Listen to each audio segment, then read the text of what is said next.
Welcome to The Explainer. Let me ask you something. What makes an organization public? Your first thought is probably, well, it's run by the government, right? But what if I told you that's not the whole story?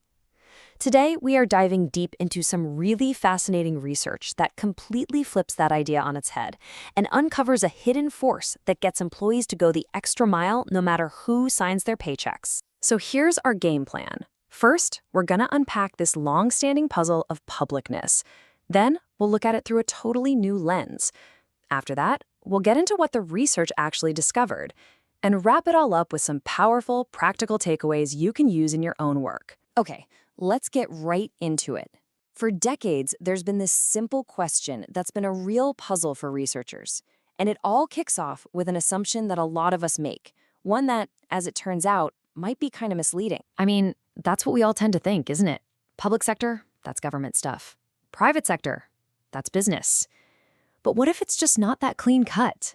What if that line we think is so clear is actually really, really blurry? You see, for years, the main theory out there, championed by folks like Barry Bozeman, defined an organization's publicness by two really simple things: who owns it and where does it get its money? Government ownership, tax funding, that made you public.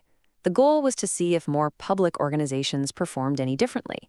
But the results were a mess. They were all over the map. Sometimes they did, sometimes they didn't. The link was just weak, inconsistent, and honestly, it was a total enigma. So what if the problem wasn't the data, but the way we were looking at it?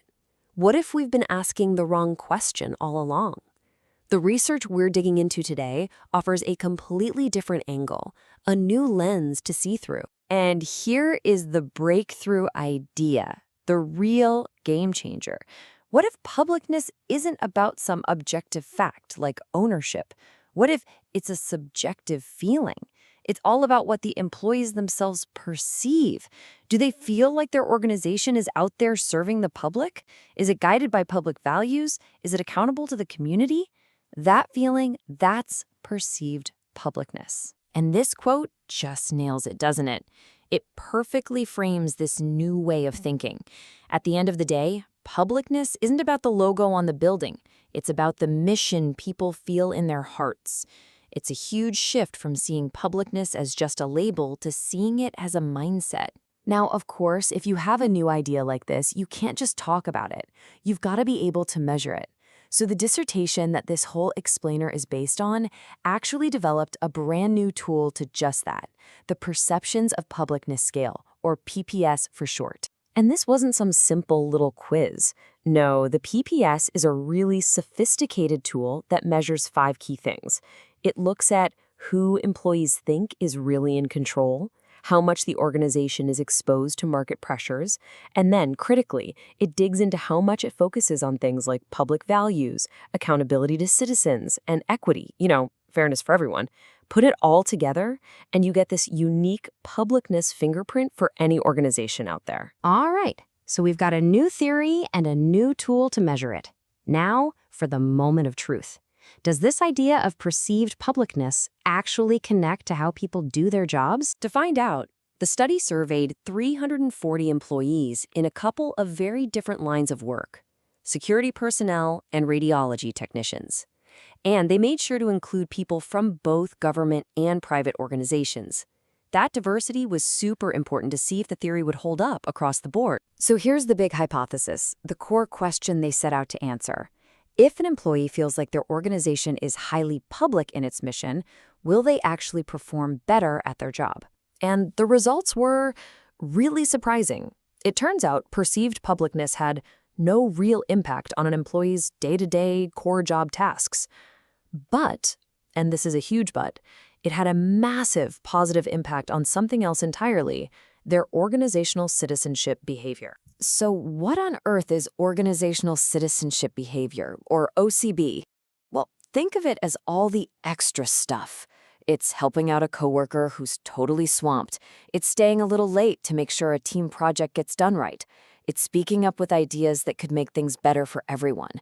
It's all that voluntary, above and beyond effort that really makes a good organization great. This is an incredible finding, for sure, but it opens up a whole new question. Why? What's the secret sauce here? What's the psychological link that takes this perception of publicness and turns it into the behavior of going that extra mile? And the study found a really clear pathway. It turns out the whole thing hinges on employee engagement. When employees see their organization as serving some kind of higher public purpose, they get more engaged. They become more invested, more dedicated, more absorbed in what they do. And that engagement, that's the fuel that powers all that extra mile behavior. So let's be clear. The big takeaway here is that this isn't just some fuzzy feel-good concept. These subjective feelings, these perceptions, have a real, concrete, and pretty powerful impact on what people actually do when they show up to work. And that leads us to what might be the single most important lesson from this whole line of research. Publicness. It's not a legal status. It's not defined by who owns the place.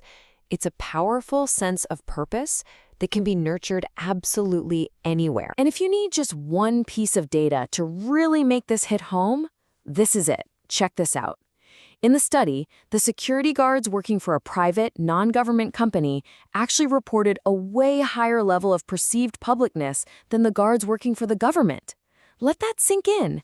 This just smashes the old assumption that a public mission is automatic in government work, and it proves that it can be incredibly strong in the private sector. Okay, so this is all really cool theory. But the big question is, what do we do with it? How can a leader in literally any organization take this idea and actually use it to make things better? Well, the research gives us a pretty clear roadmap. If you're a manager, you've got to constantly connect the dots for your team. Show them how their everyday tasks make a difference in society. It means you've got to build a culture of transparency, talk openly about values like service and fairness, and never forget that a sense of purpose is probably the most powerful engagement tool you have. And hey, you can even use a tool like the PPS scale to get a pulse check on how public your own team is feeling. We've covered a ton of ground today, from an old puzzle to a new theory and all the way to some really practical tools. Now it's about taking all that knowledge and actually putting it into action. So I want to leave you with this one question to think about. After everything we've talked about, what's one small thing you could do, maybe even tomorrow, to start building a stronger sense of public purpose and value, either in your own work or with the people on your team? But hey, the learning doesn't have to stop here. If you want to dive even deeper into the full research and maybe even check out the PPS tool for yourself, you can explore it all on the author's website. Thanks so much for joining us for this explainer.